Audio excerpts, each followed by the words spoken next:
আজকের রেসিপি পেঁয়াজ রসুন ছাড়া আলু দিয়ে রুই মাছের ঝোল। এইভাবে রুই মাছের ঝোল বানিয়ে আপনারা কিন্তু গরম ভাতের সাথে খেতে পারেন। এটা খেতে কিন্তু খুব ভালো লাগে, আপনারা বাড়িতে একবার ট্রাই করে দেখতে পারেন।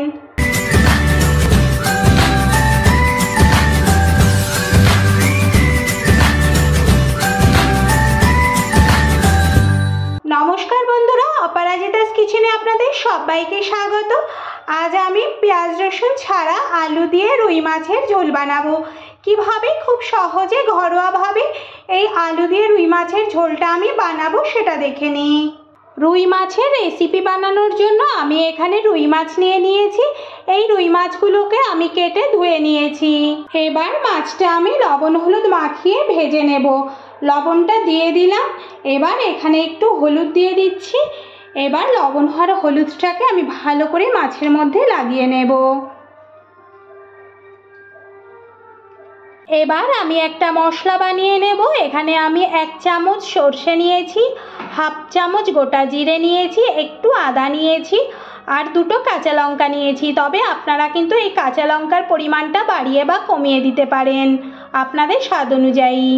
এবার এগুলোকে আমি একসাথে বেটে একটা পেস্ট বানিয়ে নেব।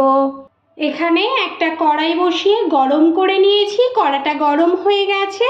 এবার এর মধ্যে আমি পরিমাণ মতো তেল দিয়ে দিচ্ছি মাছগুলো ভেজে নেওয়ার জন্য। তেলটা গরম হয়ে গেছে। এবার এর মধ্যে আমি লবণ হলুদ মাখিয়ে রাখা মাছটা দিয়ে দেব।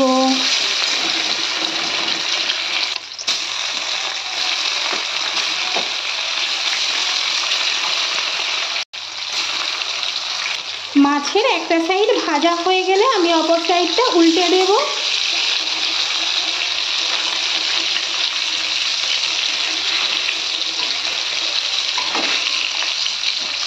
মাছটা আমি উল্টে পাল্টে লাল লাল করে ভেজে নিয়েছি। এবার তুলে নেব।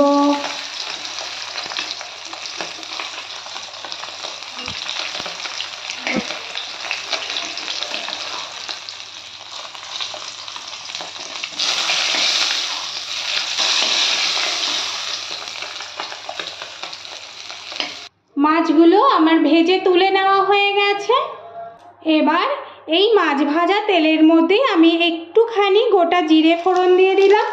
আর আপনারা কিন্তু এখানে সর্ষের তেল ব্যবহার করতে পারেন, মাছগুলো কিন্তু সর্ষের তেলেও ভাজতে পারেন। এবার আমি 2টো কাঁচা লঙ্কা মাঝখান থেকে ফেড়ে নিয়েছিলাম সেটা দিয়ে দিলাম। আর এর মধ্যে আমি একটা মিডিয়াম সাইজের টমেটোকে কুচি করে নিয়েছি সেটা দিয়ে দিলাম।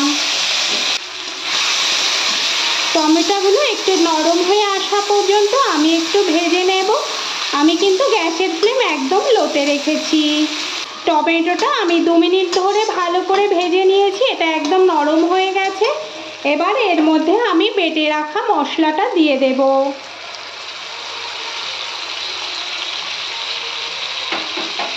একটু নেড়ে নেব। এবার আমি এই মশলার বাটিটা ধুয়ে অল্প একটু জল দিয়ে দেব।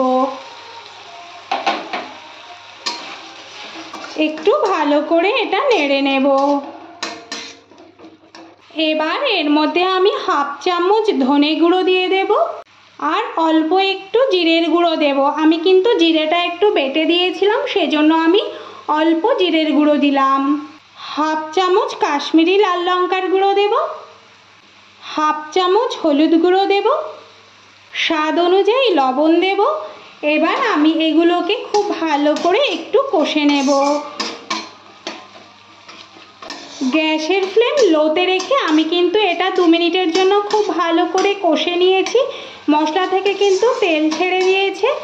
এবার আমি এর মধ্যে কেটে রাখা আলুগুলোকে দিয়ে দেব। আমি কিন্তু এখানে লম্বা লম্বা করে একটা মিডিয়াম সাইজের আলুকে কেটে নিয়েছিলাম, সেটা দিয়ে দিলাম। এবার ভালো করে এটা কষে নেব এর সঙ্গে। এবার গ্যাসের ফ্লেম আমি মিডিয়াম টু হাইতে করে দিয়েছি। এবার কিন্তু আমি ভালো করে এটা আলুগুলোর সঙ্গে মশলাগুলো কষে নেব। এটা 2-3 মিনিট আমি ভালো করে কষে নিয়েছি। এবার কড়াইতে লেগে যাচ্ছে। এই অবস্থায় আমি কিন্তু এবার জল দিয়ে দেব এর মধ্যে পরিমাণ মতো। এখানে আমি কিন্তু প্রায় 2 বাটি পরিমাণ জল দিয়েছি, আপনারা আপনাদের পরিমাণ মতো দেবেন। আপনারা তরকারিতে যতটা পরিমাণ গ্রেভি রাখবেন ততটা পরিমাণ জলটা দিয়ে দেবেন। এবার গ্যাসের ফ্লেম মিডিয়াম টু হাইতে রেখে আমি ঢেকে দিয়ে 10 মিনিট ফুটিয়ে নেব আর মাঝখানে একটু নেড়ে দেব। 10 মিনিট হয়ে গেছে, এবার আমি এটা তুলে দেখে নেব আলুগুলো সিদ্ধ হয়েছে কিনা। আলুগুলো আমার কিন্তু প্রায় সিদ্ধ হয়ে গেছে, 90% কিন্তু আমার আলুগুলো সিদ্ধ হয়ে গেছে। এবার এর মধ্যে আমি ভেজে রাখা মাছগুলো দিয়ে দেব, দিয়ে এগুলো এইভাবে আমি একটু উল্টে পাল্টে এই গ্রেভির মধ্যে মিশিয়ে দেব। এরকমভাবে মাছগুলো আমি ঝোলের মধ্যে দিয়ে একটু নেড়ে দিয়েছি আর উল্টে পাল্টে দিয়েছি। এবার আমি এটা ঢেকে দিয়ে আরও 2-3 মিনিটের জন্য ফুটিয়ে নেব। 3 মিনিট হয়ে গেছে, এবার আমি এটা তুলে একটু নেড়ে দেব। আমার এই রেসিপিটা যদি আপনাদের ভালো লাগে তাহলে বাড়িতে অবশ্যই একবার ট্রাই করবেন, আর কেমন হয়েছে সেটা অবশ্যই একবার বলবেন। আমি কিন্তু এখানে পেঁয়াজ রসুন ব্যবহার ছাড়াই এই রেসিপিটা বানিয়েছি, আপনারা একবার বানিয়ে বাড়িতে ট্রাই করে দেখতে পারেন। এটা খেতে কিন্তু বেশ টেস্টি হয়, গরম ভাতে খেতে কিন্তু এটা দারুণ লাগে। আপনারা বাড়িতে একবার বানিয়ে দেখতে পারেন।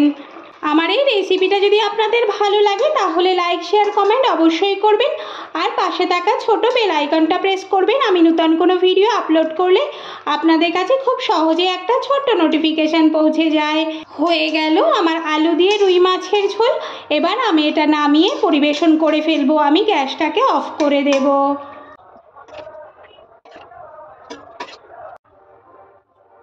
হয়ে গেল পেঁয়াজ রসুন ছাড়া আলু দিয়ে রুই মাছের ঝোল। আমি এটা পরিবেশন করে ফেলেছি। আজ এ পর্যন্তই, দেখা হবে পরবর্তী নতুন ভিডিওতে। ভালো থাকবেন, সুস্থ থাকবেন, ধন্যবাদ।